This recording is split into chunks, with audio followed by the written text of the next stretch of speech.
Assalamualaikum warahmatullahi wabarakatuh. Selamat siang pemirsa TVRI Sumatera Selatan dimanapun Anda berada. Senang sekali kami berjumpa dalam Suara Sriwijaya. Kali ini bersama saya Nur Harisyah Pratiwi.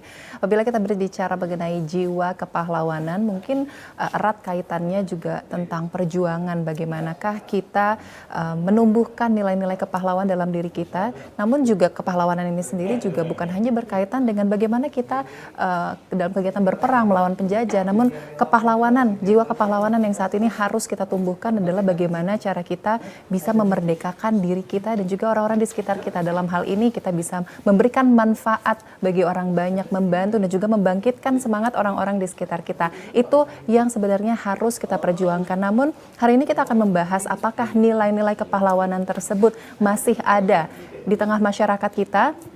Dengan era modern saat ini tentunya perkembangan zaman yang luar biasa. Hari ini kita akan membahas bagaimana dan seperti apakah nilai-nilai kepahlawanan yang ada di masyarakat kita saat ini. Untuk menyambut Hari Pahlawan 10 November mendatang, Suara Sriwijaya kali ini mengangkat tema menggugat jiwa kepahlawanan. Hari ini sudah hadir bersama saya di studio TVRI Sumatera Selatan. Ada Bapak Dr. Zulfikri Sulaiman, dosen ilmu politik FISIP Unsri. Assalamualaikum Pak Zul. Waalaikumsalam Mbak Caca. Apa kabar Pak? Baik, Alhamdulillah. Alhamdulillah, terima kasih ya Pak ya sudah hadir ke studio TVRI Sumatera Selatan. Dan selain Pak Zul, saya juga sudah kehadiran akademisi pendidikan dan periset Universitas PGRI, ada Ibu Dr. Sukmaniar. Assalamualaikum Ibu. Tapi karena masih muda kita panggilnya Mbak aja ya.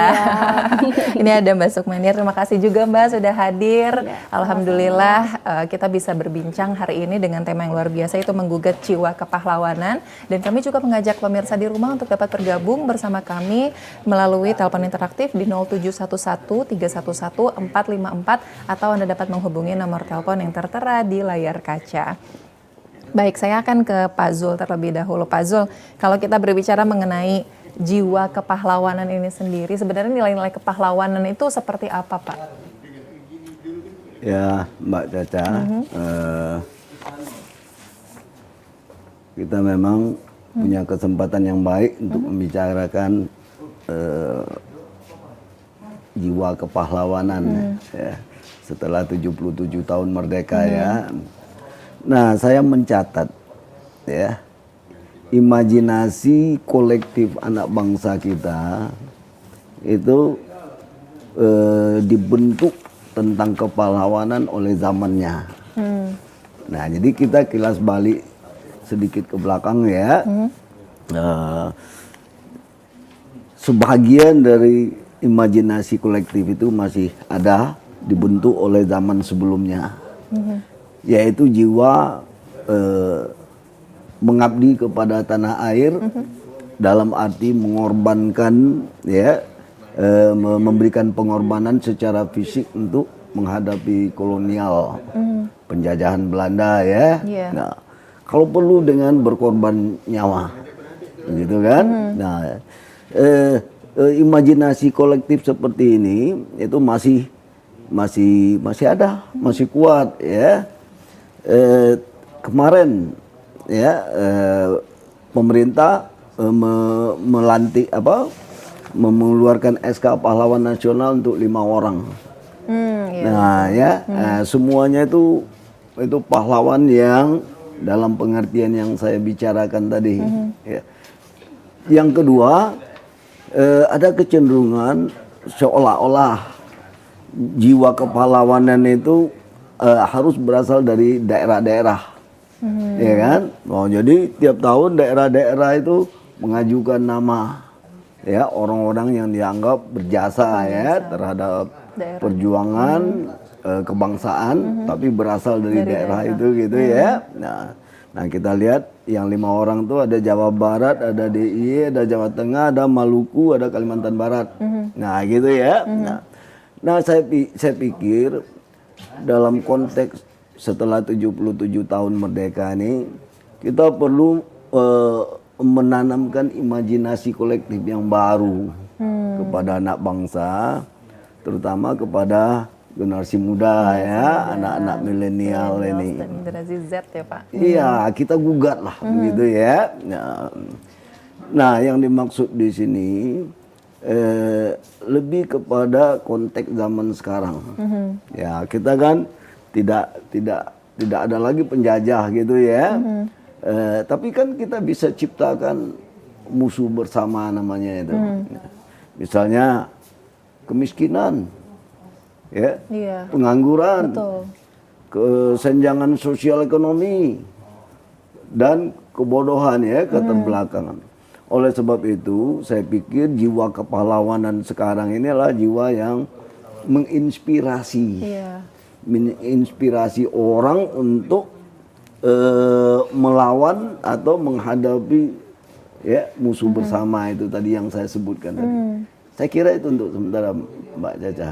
Oke, jadi jiwa menginspirasinya ya, itu yang harus menginspirasi anak bangsa ya. Betul, Pak. Ya. Yang makanya jadi memang harus merdeka tadi dari kemiskinan, dari kesenjangan sosial, ekonomi dan juga kebodohan seperti itu ya, Pak ya. Baik, saya akan beralih ke Mbak Sukmaniar nih. Ini kalau misalnya bisa kita katakan juga tadi seperti yang disampaikan oleh Pak Zul juga bahwa memang kita harus bisa menginspirasi gitu kan ya. Ini salah satu hal yang dilakukan oleh Mbak Sukma pun juga sama Pak Zul juga sebenarnya ini adalah hal yang menginspirasi dari background pekerjaan masing-masing juga memang menunjukkan bahwa mengabdi kepada masyarakat gitu. Ilmu adalah sebagai alat pengabdian ya Pak ya, itu tadinya melalui hal tersebut. Nah kalau dari sisi Mbak Sukma adalah Mbak Sukma ini juga bagaimana bentuk pengabdian yang dilakukan oleh Mbak Sukma sendiri? Baik, terima kasih Mbak Caca. Sebelumnya saya sangat bahagia sekali bisa bergabung, berdiskusi dan berbincang bersama Mbak Caca dan Pak Zul ini ahlinya ya Pak. Jadi sebagai bentuk pengabdian, kita sebagai pemuda atau pemudi Indonesia, kita berusaha untuk berkontribusi, terutama dalam bidang pendidikan dan akademisi. Saya sebagai seorang dosen, saya juga melakukan riset-riset di mana bisa menghasilkan sebuah novelty baru untuk menciptakan sebuah rekayasa sosial agar bisa bermanfaat. Khususnya ini yang saya sering laksanakan mulai dari tahun 2012 sampai 2022 ini saya riset tentang pemukiman kumuh yang ada khususnya di Kota Palembang, seperti itu. Itu apa yang membuat mungkin Mbak Sukma tertarik gitu untuk melakukan riset di daerah tersebut gitu? Iya. Awalnya saya melintasi Mbak, melintasi wilayah tersebut. Kemudian saya merasa ada panggilan jiwa, wah kayak ini sepertinya masalah ini yang harus bisa kita selesaikan. Lalu saya teliti mulai dari tahun 2012 sampai sekarang, terus saya teliti berdasarkan dari segala aspek saya lihat, ya. Kemudian saya bisa berusaha untuk merumuskan sebuah model yang berhasil sudah saya buat, seperti Diamond Model of Disaster Risk di pemukiman kumuh, seperti itu. Wah, luar biasa. Itu jadi berawalnya karena lewat aja gitu ya, tapi menarik panggilan jiwa tadi ya gitu. Mungkin ada gerakan dari Allah gitu kan untuk Mbak Sukma juga bisa terjun di situ melihat apa yang terjadi sebenarnya gitu. Kalau dari kacamata Pak Zul sendiri melihat hal yang seperti itu gimana Pak? Saya itu yang saya maksudnya disampaikan oleh Mbak Sukma tadi ya. Mbak Sukma tadi. Kalau mengajar kita kan memang dibayar oleh pemerintah. Jadi itu memang kewajiban begitu ya. Sebenarnya yang saya maksudkan itu seperti yang disampaikan Mbak Sukma, ada panggilan. Ya, artinya kita memberikan lebih daripada yang diminta oleh masyarakat begitu ya. Nah, itu yang saya maksudkan dengan jiwa-jiwa yang menginspirasi itu ya.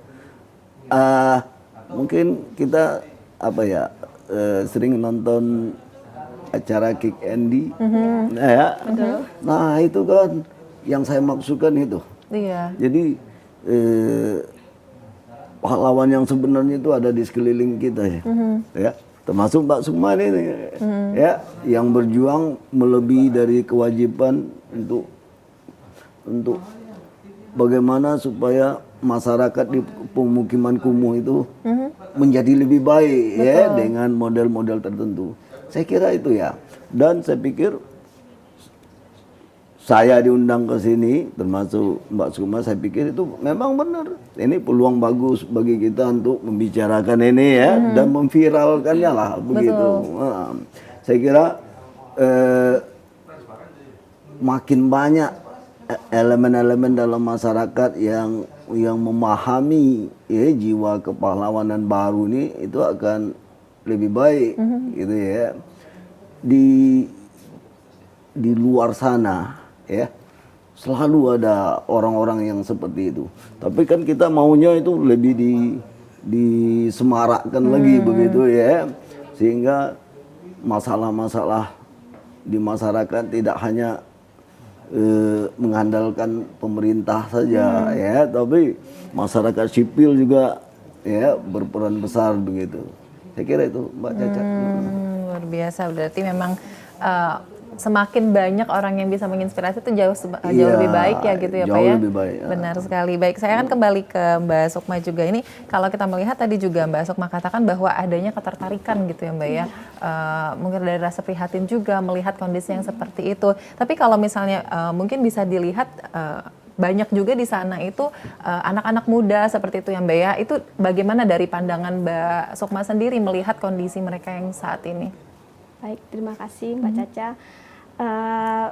Ada rasa jiwa sedih ya Mbak ya, melihat dari kondisi di mana di era sekarang bisa mengembangkan kompetensi yang lebih baik ini, namun mereka tidak memiliki kesempatan untuk melakukan hal-hal yang tersebut. Maka dari sini saya berharap hasil riset yang saya dapatkan itu mampu berkontribusi bagi mereka dan juga bagi pemerintah daerah untuk mengambil kebijakan-kebijakan sehingga masyarakat yang ada di pemukiman kumuh khususnya di wilayah khususnya untuk masyarakat di kalangan remaja nih, pemuda-pemudi yang bisa bangkit sebenarnya itu bisa diberikan pelatihan atau diberikan sebuah pendidikan agar mereka mampu mengeksistensikan diri mereka seperti itu dan bisa ikut berkontribusi dalam aktivitas ekonomi di wilayah perkotaan Kota Palembang khususnya. Kalau dari berdasarkan hasil itu sendiri, apa yang menjadi permasalahan utamanya seperti itu Mbak? Pasti mungkin ada beberapa hal gitu yang menjadi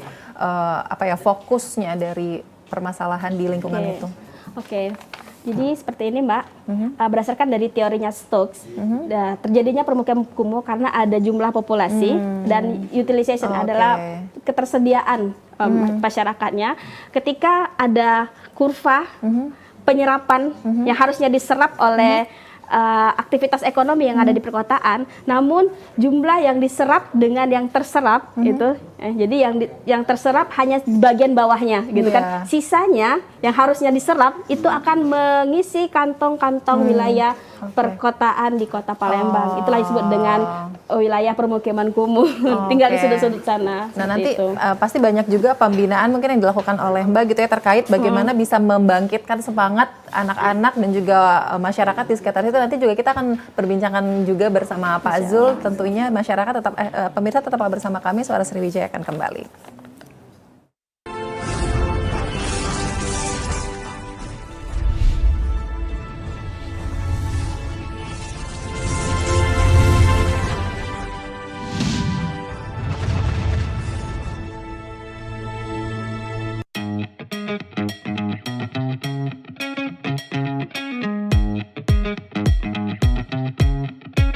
Saat beraktivitas, jangan lupa untuk memakai double masker. Pusat Pengendalian dan Pencegahan Penyakit Amerika Serikat (CDC) mengatakan, Masker double bisa efektif dalam mencegah penularan COVID-19. Masuknya berbagai varian baru menuntut kita untuk lebih ketat memproteksi diri. Tapi, memakai masker double penggunaannya juga harus tepat. Ini dia panduannya.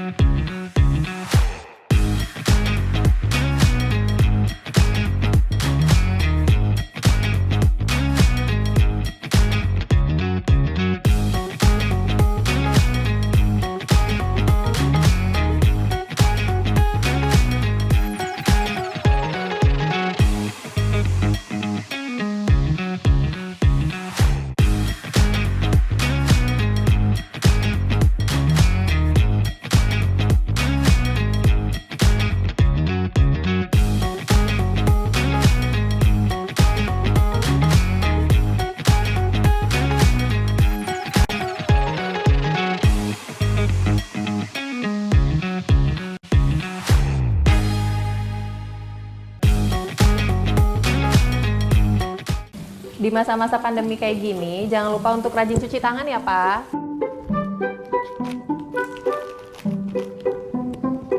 Pak, hand sanitizer kita habis loh. Nanti jangan lupa beli ya. Tenang, Ma. Papa masih punya satu lagi kok. Aman. Hai, sayang. Pak, jangan Ya? lupa jaga jarak ya, Pak. Iya, kalian berdua belajar ya? Iya. Ya udah, belajar yang benar ya. Ya. Papa tinggal dulu ya.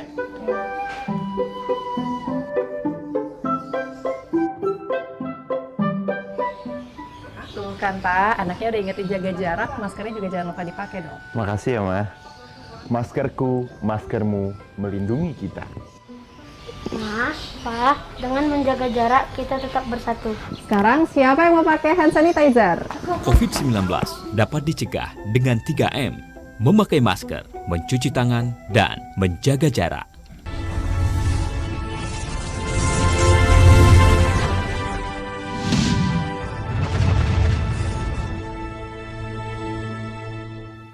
Terima kasih Anda masih menyaksikan Suara Sriwijaya. Kami masih membahas tentang menggugat jiwa kepahlawanan bersama Pak Zul dan juga Mbak Sukmaniar. Dan kami juga masih mengajak Anda pemirsa untuk dapat bergabung bersama kami melalui telepon interaktif di 0711-311-454 atau Anda dapat menghubungi nomor telepon yang tertera di layar kaca. Baik, saya akan kembali ke Pak Zul. Kalau kita berbicara mengenai nilai-nilai kepahlawanan itu sendiri ya Pak ya, seperti yang tadi, oke, langsung ada telepon masuk, kita angkat dulu ya Pak ya. Assalamualaikum, selamat siang, Suara Sriwijaya.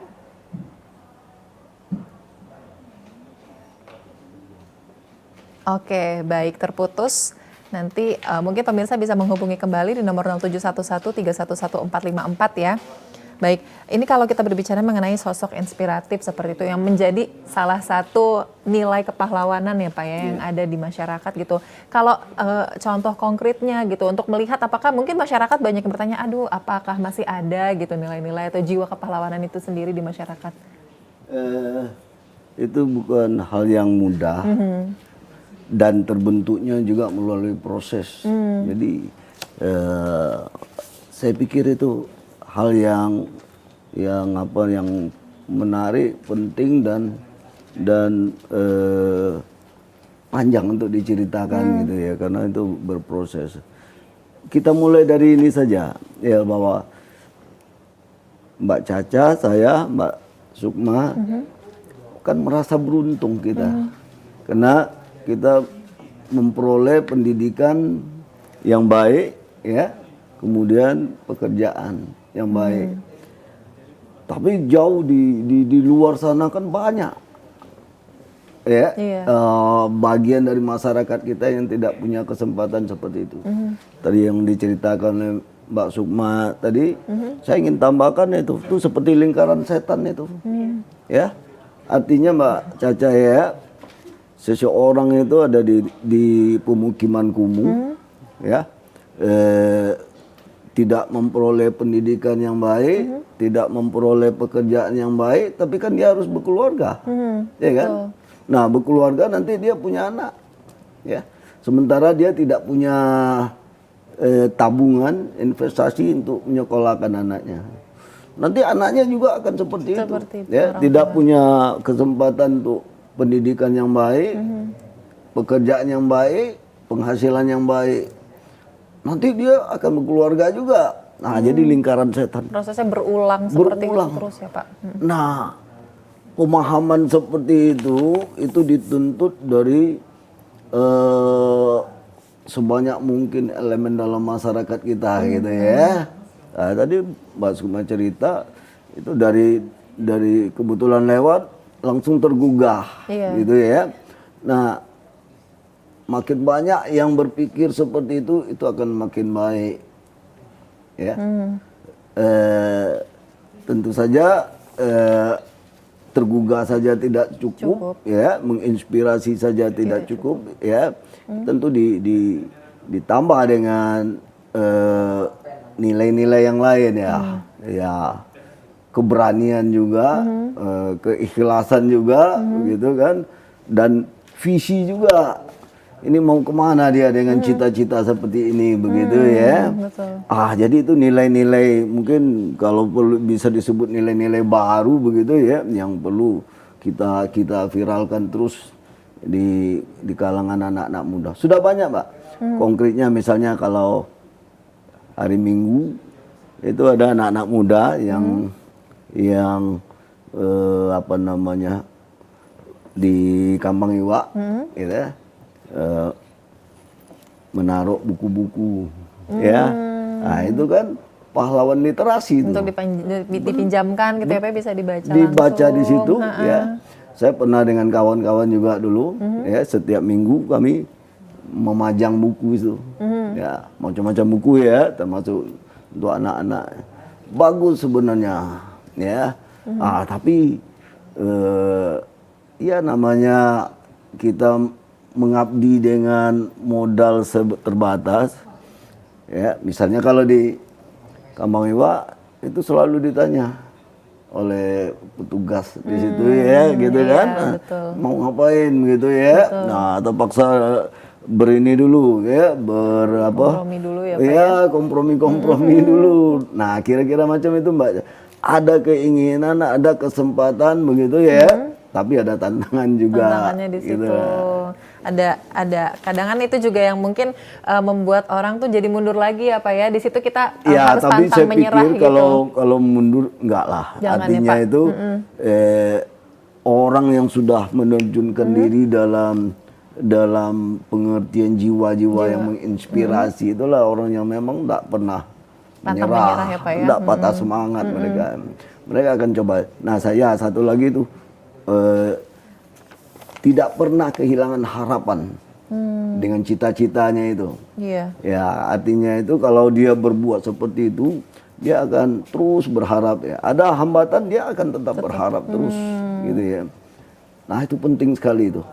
Jadi jangan kehilangan harapan, itu Jangan jadi pernah salah kehilangan satu harapan. fondasi apa ya, bagi Benar. kita tuh mau juga terjun langsung ke masyarakat untuk membantu Ya, gitu, benar. memerdekakan mereka gitu. Ya. Baik, saya akan beralih ke Mbak Sukma. Ini tadi juga seperti yang dikatakan oleh Pak Zul tadi juga, bahwa untuk menjadi sosok yang menginspirasi ini ada proses yang panjang gitu. Apakah proses ini juga terjadi sama sosok Mbak Sukma yang mau terjun melakukan riset gitu selama kurang lebih 10 tahun sudah dan masih akan terus berjalan gitu, itu gimana, Mbak? Ya.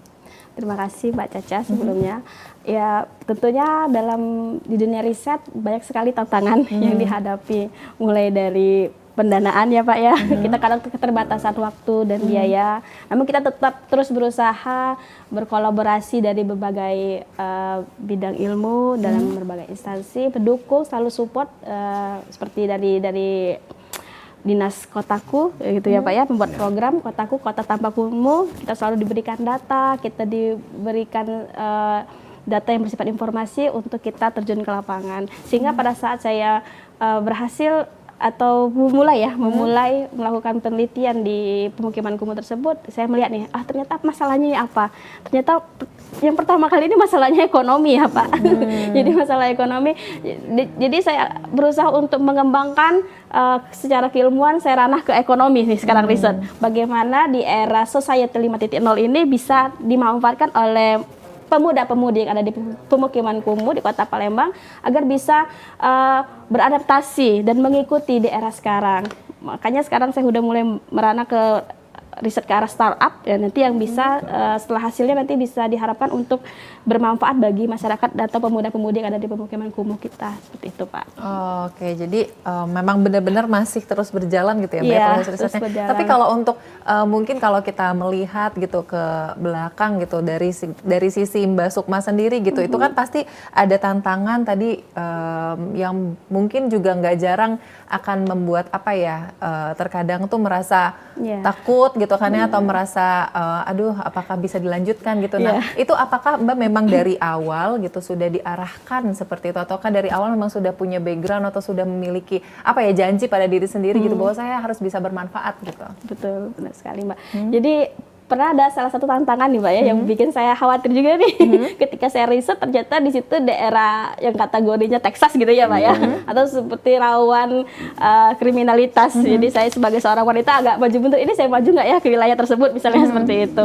Tapi dengan bantuan masyarakat juga ternyata alhamdulillah masyarakatnya aware menerima kita, aware terhadap kita, menerima sebenarnya mereka itu sebenarnya mau bangkit gitu Mbak, cuman bingung mau ngapain gitu. Nah jadi karena kita berinteraksi dengan mereka akhirnya kita merasa jadi kekeluargaan dan terenyuh, oh ternyata mereka itu sebenarnya ada potensi dan ada keinginan. Nah hal itulah yang semakin memperkuat saya dalam menghadapi tantangan-tantangan tersebut untuk terus maju. Gitu. Oke, wah luar biasa sekali gitu ya, bahwa memang bagaimanapun bentuk tantangannya juga insya Allah bisa dilewati gitu.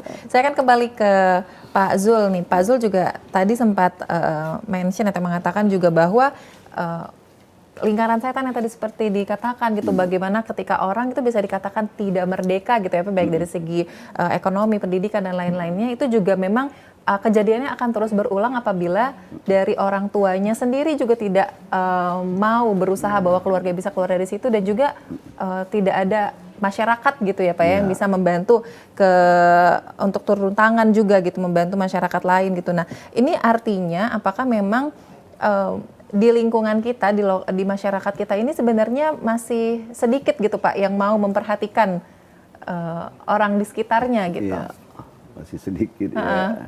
Tanggung jawab pertama tentu di orang tuanya atau di keluarganya dan pemerintah atau pemerintah daerah, gitu ya. Tapi karena kita bicara tentang jiwa kepahlawanan, kita berpikir tentang semua orang, untuk semua orang, untuk kehidupan bersama, begitu ya. Nah, jadi kesadaran kita untuk bergerak itu memang didasari oleh keterbatasan-keterbatasan seperti ini. Ya. Kapan kita mau, mereka akan bangkit kalau keadaan dia dan keluarga seperti itu, gitu ya. Kapan mereka akan bangkit kalau kemampuan pemerintah untuk memperhatikan mereka itu terbatas. Ya. Nah, individu-individu bisa, tapi saya ingin menggarisbawahi pentingnya kolaborasi. Tadi Mbak Sukma sudah bercerita ya tentang pengalaman di pemberdayaan masyarakat pemukiman kumuh, ya. Nah, ada hambatan misalnya dari segi kerawanan, ya harus berkolaborasi dengan pemerintah gitu ya Pak? Iya, mungkin Pak RT ya, atau tokoh-tokoh masyarakat di situ ya.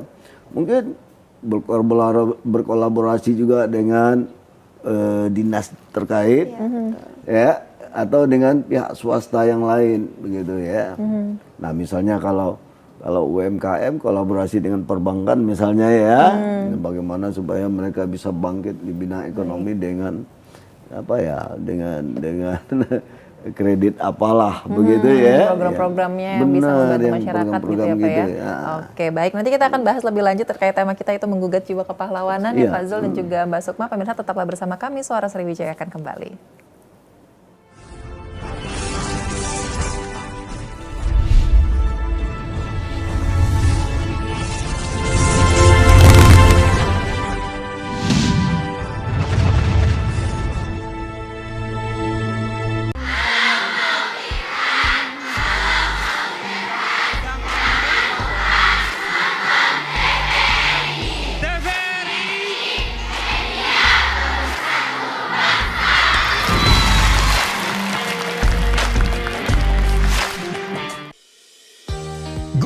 Migrasi siaran TV analog ke digital, TVRI akan memulai tahapan analog switch off di 11 kota dan Batam, dan akan dilanjutkan secara nasional mulai 2 November 2022. Siaran TVRI sudah dapat ditonton melalui TV digital.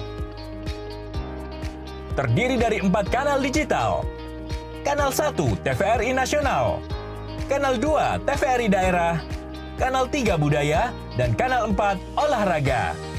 Siaran TV digital dapat dinikmati dari televisi yang telah dilengkapi perangkat digital, atau dengan televisi lama menggunakan set-top box. Siaran TV digital memberikan kualitas gambar yang bersih, suara jernih, dan beragam konten secara gratis. Yuk beralih ke digital. TV digital bersih, jernih, canggih.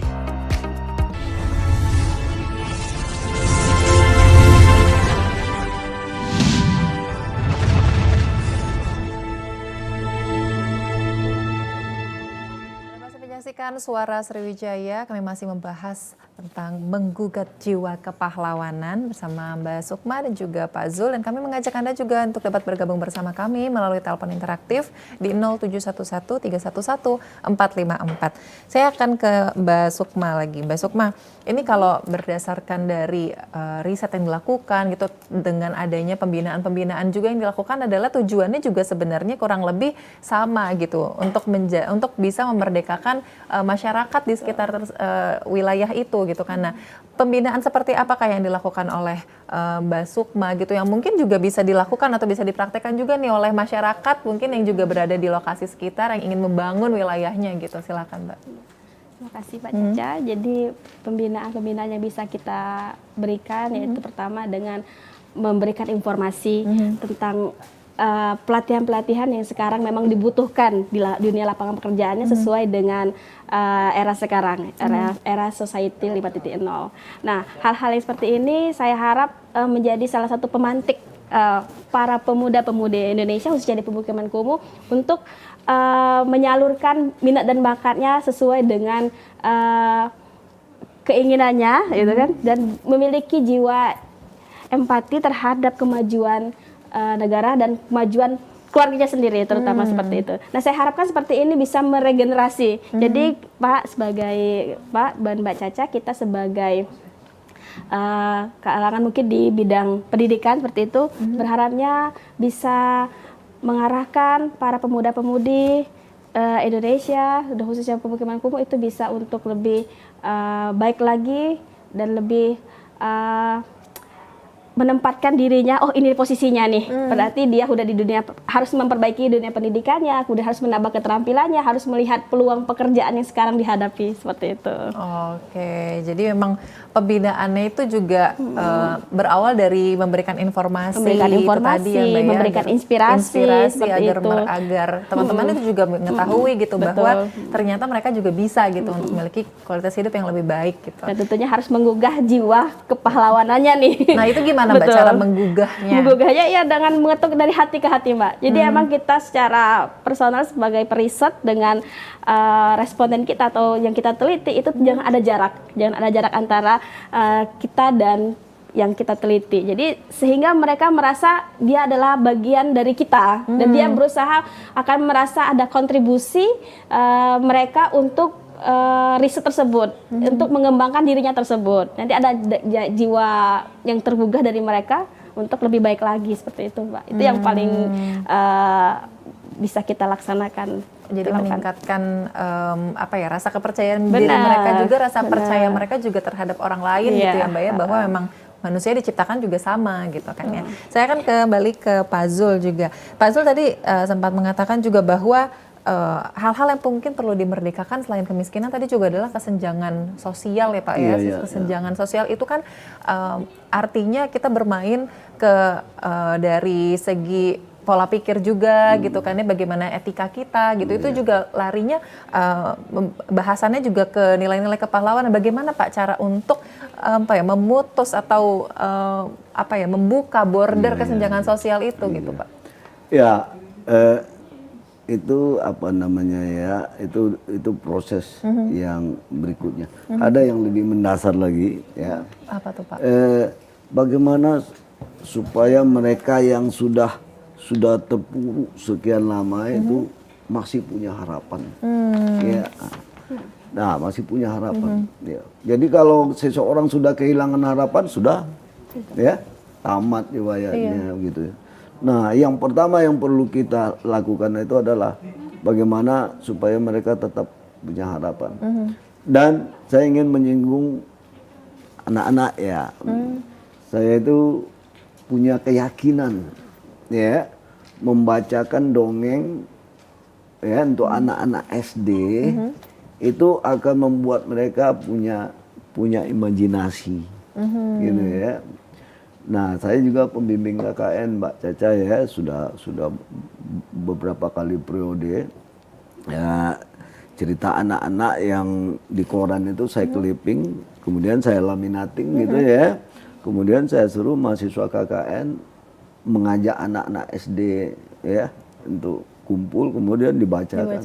Oh, luar biasa tanggapan mereka. Ya, luar biasa tanggapan mereka. Nah, saya makin kuat keyakinan saya ya bahwa menumbuhkan harapan kepada anak-anak itu adalah penting sekali, gitu ya. Ada teori yang menyatakan ya bahwa kemajuan itu berasal dari literasi, ya. Nah, literasi itu maksudnya itu terdidik ya, tapi dimulai dari membaca begitu ya. Nah, kenapa demikian? Karena dengan membaca akan tumbuh imajinasi tentang empati, tapi empati dalam pengertian yang lain ya, yaitu kemampuan si anak untuk membayangkan peran di luar dirinya, ya. Betul. Coba perhatikan Mbak Caca ya, anak-anak kecil, kamu ingin jadi apa? Jadi dokter. Dari mana dia dapat pemahaman tentang dokter? Ya. Ingin jadi apa? Jadi pilot. Dari mana dia dapat? Ya. Itu tandanya dia diberitahu ya bahwa profesi polisi, pilot atau dokter itu adalah profesi yang baik dan menjanjikan. Ya, itu yang dimaksud dengan empati. Jadi menumbuhkan harapan dalam pengertian menumbuhkan kemampuan anak untuk membayangkan peran di luar peran diri dia. Dia tidak sadar dia anak orang desa kan. Tapi kalau dia punya kemampuan seperti itu, ya membayangkan peran seperti itu langkah awal bagi dia untuk merintis usaha-usaha berikutnya. Ya. Berani bermimpi dengan jadi apa sekolah ya? dong. Nah, Betul, gitu ya. betul. Nah, dia akan berusaha seperti itu. Saya kira seperti itu Mbak. Itu dari segi menumbuhkan harapan gitu Pak. Iya. Kalau apakah ada nilai-nilai lain mungkin yang dari kita dari orang luar gitu yang bisa juga memberikan dorongan atau memantik juga mereka gitu? Ya ini yang kita sebut dengan apa ya? Kalau dorongan dengan ngomong aja barangkali ya nggak ada ngaruh lah ya. Ya dengan terjun langsung lah gitu action ya Pak ya. Nah, dengan action ya. Nah, saya termasuk orang yang tidak banyak berbuat untuk itu. Tapi saya pernah ya sedikit banyaknya itu terjun di bidang literasi ini untuk anak-anak gitu ya. Kemudian di waktu bimbingan KKN itu saya lanjutkan dan ternyata hasilnya bagus ya. Cuma itu ya kena keterbatasan ya, waktu, tenaga dan kurangnya kolaborasi itu membuat memang susahnya ya untuk bergerak di bidang itu susah nian. Tapi saya tidak pernah kehilangan keyakinan, kehilangan harapan ya bahwa hal seperti itu baik untuk itu adalah bagian dari jiwa kepahlawanan itu untuk kebaikan ya bersama di masyarakat begitu. Itulah, itu ya Pak ya, nilai-nilainya tadi ya. Baik, saya akan beralih ke Mbak Sukma ini. Mbak Sukma juga tadi di awal dikatakan bahwa sudah melakukan riset seperti itu ya selama dari tahun 2012 gitu. Dan apabila kita melihat dari nilai-nilai kepahlawanan di wilayah tersebut, apakah banyak Mbak perubahan? Apakah ada perubahan dari riset-riset yang Mbak lakukan gitu melihat hasilnya saat ini dan kira-kira perubahan itu seperti apa? Baik, terima kasih Mbak Caca. Kalau secara bentuk perubahan, saya masih bersifat tidak ada intervensi. Kalau intervensi mungkin ranahnya ke pemerintah daerah seperti pemerintah kota Palembang. Nah, namun saya sebagai akademisi dan periset tentang pemukiman kumuh, saya cukup berusaha untuk berkontribusi dengan mempublikasikan rekayasa sosial atau novelty dalam riset saya ke dunia nasional maupun internasional agar bisa menggugah hati para instansi dan mungkin juga para periset lainnya dan bisa berkontribusi secara dunia pendidikan maupun memberikan sebuah harapan seperti kata Pak Zul tadi ya. Jangan sampai ada putus harapan seperti itu. Karena saya melihat bahwa kita ini sudah berada berdasarkan dari data Dukcapil Kemendagri 2022 gitu Pak, bahwa kita ini sudah mau menghadapi nih bonus demografi. Nah, di mana bonus demografi ini pada puncaknya nanti pada tahun 2030. Nah, jangan sampai di mana kita ini memiliki jumlah penduduk produktifnya itu sekitar 69,3%. Artinya ini harus kita ambil kesempatan emas ini agar bisa mensejahterakan masyarakat seperti itu.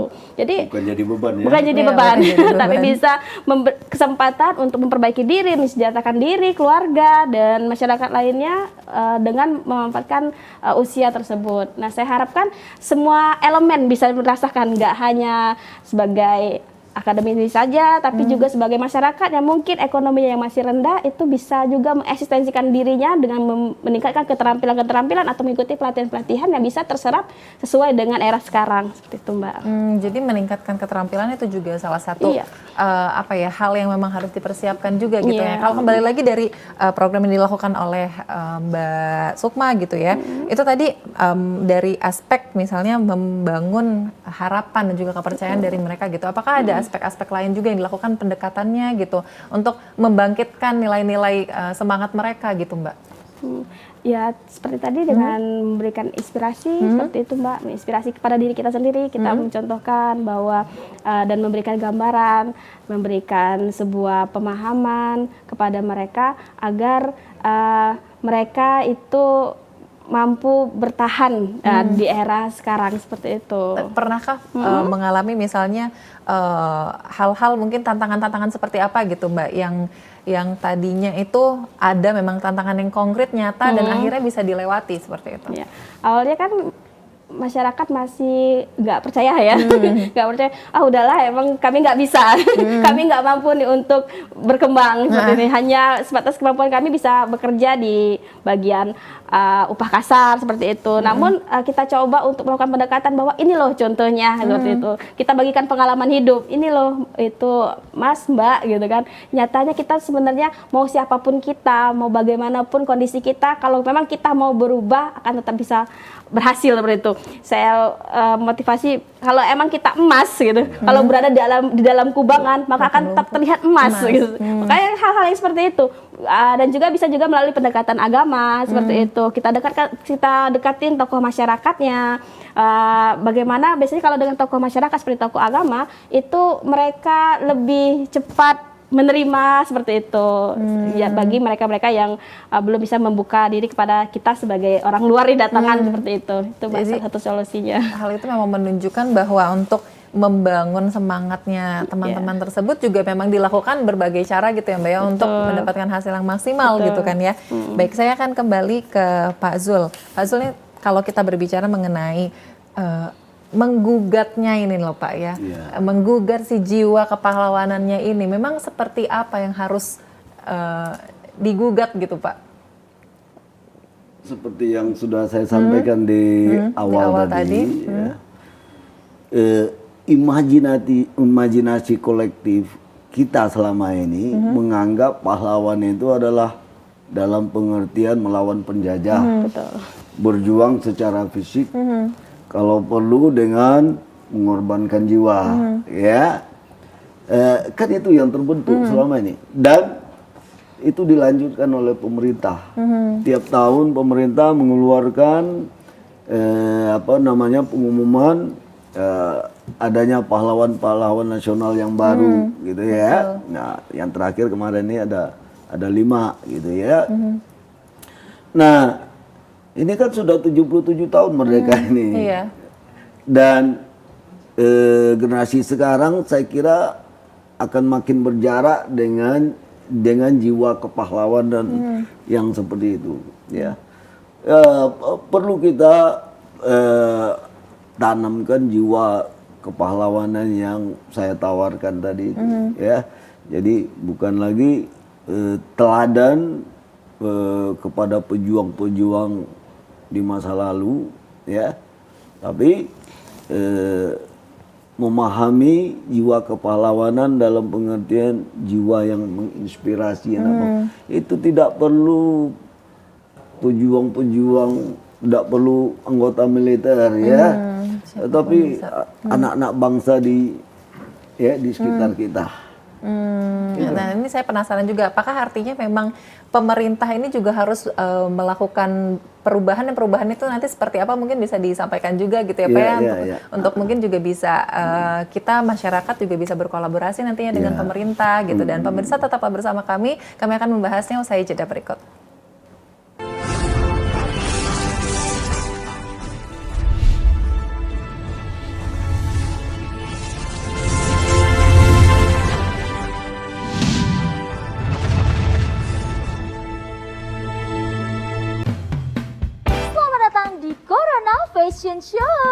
Fashion Show menarik, gaya nyentrik namun menggelitik.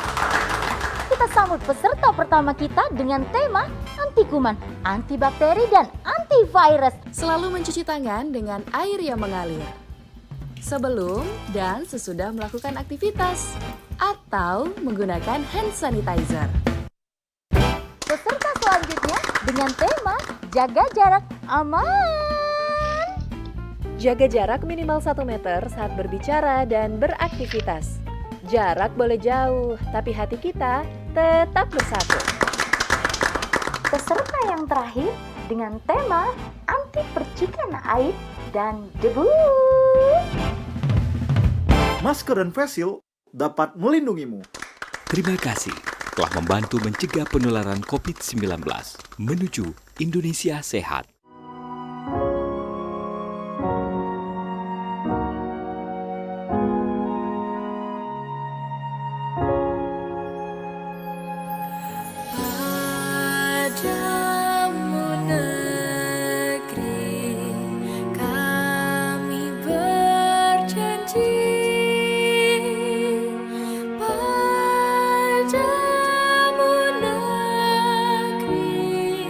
Kami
biasa. Sing marikan diri joget sama ikutan diri menari bangkan jua bangkan jua.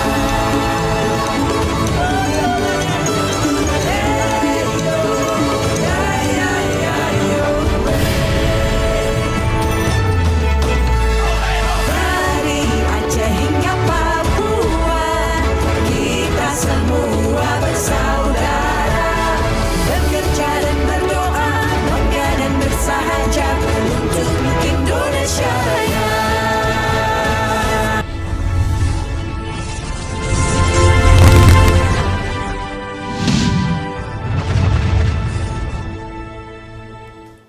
Terima kasih Anda masih bersama kami dalam Suara Sriwijaya. Kami masih bersama Pak Zul dan juga Mbak Sukma ya. Dan saya akan kembali ke Pak Zul. Pak Zul, ini tadi kita juga di segmen sebelumnya tadi sempat membahas gitu bahwa adanya kolaborasi dari pemerintah juga itu salah satu hal yang penting gitu. Apakah dalam hal ini juga untuk menumbuhkan nilai-nilai kepahlawanan, jiwa kepahlawanan untuk adik-adik gitu ya, dari segi pendidikan apakah juga memang harusnya ada perubahan yang dilakukan oleh pemerintah gitu Pak? Ya, menggugat ini kan tidak harus kita artikan itu semata-mata ditujukan kepada pemerintah. Tapi karena pemerintah memang merupakan pengambil keputusan dalam kehidupan bersama, berbangsa, bernegara, ya tanggung jawab pemerintah, begitu ya. Nah, saya ingin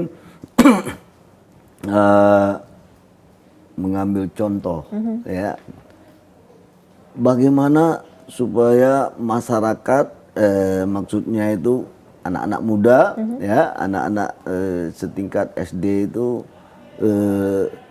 bisa punya imajinasi tentang bagaimana mereka bisa maju begitu ya. Nah, contohnya itu begini Mbak. Ya, kalau kita pelajari di buku manajemen ya di Amerika itu, kenapa tanya sama anak-anak siapa yang disebut pahlawan? Nah, bagi mereka pahlawan itu adalah dinas pemadam kebakaran. Iya. Kenapa demikian? Karena tugas dinas pemadam kebakaran di sana itu adalah menyelesaikan, bukan sekedar terjadi kebakaran kemudian mereka turun tangan, bukan itu aja. Tapi misalnya ada kucing sampai ke atap rumah tapi tidak bisa turun, nah itu dipanggil pemadam kebakaran. Ada ular masuk ke rumah, ya, takut anak-anak, dipanggil pemadam kebakaran. Nah, imajinasi itu tumbuh pada anak-anak bahwa yang dimaksud dengan jiwa kepahlawanan itu adalah yang bisa menyelesaikan kesulitan-kesulitan yang mereka hadapi. Nah, kembali ke pertanyaan, bagaimana itu bisa tumbuh begitu ya? Ya tentu saja saya tidak tahu ya apakah dinas pendidikan misalnya ya perlu merancang kurikulum ya yang sesuai dengan jiwa anak-anak sekarang tentang narasi-narasi kepahlawanan. Misalnya melalui komik, game, begitu ya. Nah, dan sudah ada enggak begitu ya yang membuat mereka itu lebih mudah untuk memahaminya. Nah, saya ingin bertanya dulu, sudah ada enggak begitu? Mungkin sudah ada, tapi lebih kepada usaha-usaha individual di tingkat masyarakat sipil ya, belum menyangkut. Karena kalau udah urusan pemerintah, kalau udah repot ya, karena harus terkait dengan kurikulum yang standar begitu ya. Saya kira mungkin itu bisa menjawab barangkali ya. Jadi memang kembali tadi ya, kita harus mengikuti zaman gitu ya Pak ya. Anak-anak zaman sekarang juga sudah banyak imajinasinya juga sudah sebenarnya bisa dikembangkan gitu agar mereka juga bisa memahami bahwa nilai-nilai kepahlawanan itu seperti apa. Mungkin sedikit dari Mbak Sukmaniar juga untuk menyambut atau sesuai dengan tema kita hari ini, menggugat jiwa kepahlawanan, kira-kira silakan Mbak untuk memberikan pesan-pesannya. Baik, terima kasih Mbak Caca. Jadi saya menyambung nih dari pembicaranya Pak Zul. Pak Zul memang dibutuhkan sebuah kurikulum di dunia pendidikan. Jadi saya sebagai salah satu berusaha juga berkontribusi sebagai fasilitator atau pelatih ahli di Kemendikbud itu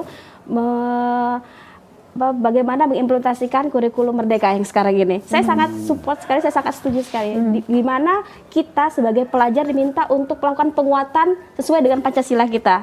Nah, di mana seperti kata Pak Zul tadi harus ada membuat satu produk baru seperti itu. Maka pada kurikulum tersebut telah direncanakan untuk pembuatan proyek penguatan profil Pancasila. Jadi diharapkan siswa tersebut pembelajarannya sudah menyenangkan, sudah berinovasi sesuai dengan dimensi Pancasila ya. Pertama yaitu ketuhanan yang Maha Esa, kedua beriman dan bertakwa kepada Tuhan Yang Maha Esa, kedua bergotong royong, kebinekaan global, kemudian berpikir kritis dan berinovasi seperti itu ya Pak ya.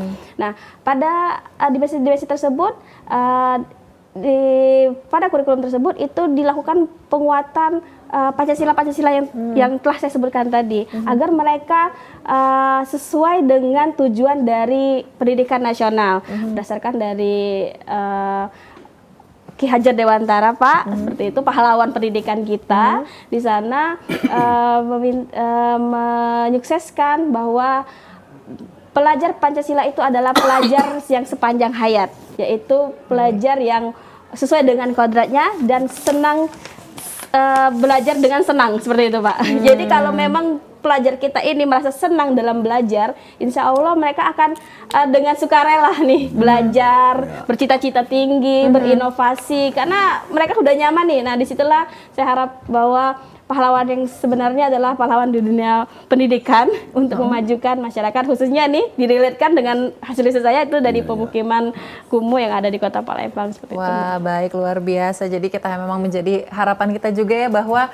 Indonesia sendiri juga memang anak-anak mudanya juga tetap semangat untuk belajar gitu kan ya, dengan tentunya berkolaborasi nantinya juga bersama pemerintah memanfaatkan fasilitas yang sudah disediakan, yang sudah ada gitu. Jadi anak-anak juga, teman-teman generasi milenial ataupun generasi Z ini juga bisa membantu pemerintah gitu seperti yang dilakukan oleh Pak Zul dan juga Mbak Sukma juga yang bisa menjadi sosok yang inspirasi, dan saya yakin juga di luar sana masih banyak sosok-sosok yang bisa menginspirasi dan tentunya bisa membantu orang-orang di sekitar dan bermanfaat tentunya.